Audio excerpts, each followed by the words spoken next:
തെലങ്കാനയിൽ ശക്തമായ മഴയും മിന്നൽ പ്രളയവും സംഭവിച്ചിരിക്കുന്നു. വിശാഖപട്ടണത്ത് 2 പേർ ഒഴുക്കിൽപ്പെട്ട് മരിച്ച സംഭവം ഉണ്ടായി. റോഡുകളിലും വിമാനത്താവളങ്ങളിലും വരെ വെള്ളം കയറി.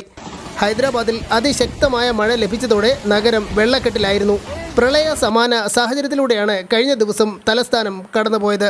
മഴയ്ക്കൊപ്പം ശക്തമായ ഇടിമിന്നലും അനുഭവപ്പെടുന്നുണ്ട്. റോഡുകളിൽ വെള്ളം കയറിയതോടെ ഗതാഗതം ബുദ്ധിമുട്ടിലായി.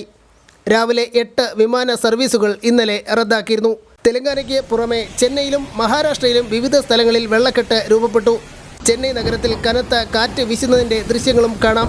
കേരളത്തിൽ വരുന്ന 5 ദിവസത്തെ കാലാവസ്ഥ അറിയിപ്പ് കൂടി നോക്കാം. ഇത്തരത്തിൽ ഇൻഫോർമേറ്റീവായ കാര്യങ്ങൾ എല്ലാ ദിവസവും അറിയാൻ നിങ്ങൾ ഇതുവരെയും ചാനൽ സബ്സ്ക്രൈബ് ചെയ്തിട്ടില്ലെങ്കിൽ ഇപ്പോൾ തന്നെ സബ്സ്ക്രൈബ് ചെയ്ത് ഓൾ എന്ന ബെൽ ഓപ്ഷൻ എനേബിൾ ചെയ്തു വെക്കുക. വീഡിയോ ഒന്ന് ലൈക്ക് ചെയ്യാൻ മറക്കരുത്. കേരളത്തിൽ ഒക്ടോബർ 12, 13, 14 തീയതികളിൽ കൊല്ലം, പത്തനംതിട്ട, ആലപ്പുഴ, കോട്ടയം, എറണാകുളം, ഇടുക്കി ജില്ലകളിൽ ഓറഞ്ച് അലർട്ട് പ്രഖ്യാപിച്ചു. 204 മില്ലിമീറ്റർ വരെ മഴ ലഭിക്കാം. ഒക്ടോബർ 10 ഇന്ന്, നാളെ ഒക്ടോബർ 11 തിരുവനന്തപുരം, കൊല്ലം, പത്തനംതിട്ട, ആലപ്പുഴ, കോട്ടയം, എറണാകുളം, ഇടുക്കി, പാലക്കാട്, മലപ്പുറം, കോഴിക്കോട് ജില്ലകളിൽ യെല്ലോ അലർട്ടാണ് പ്രഖ്യാപിച്ചിരിക്കുന്നത്.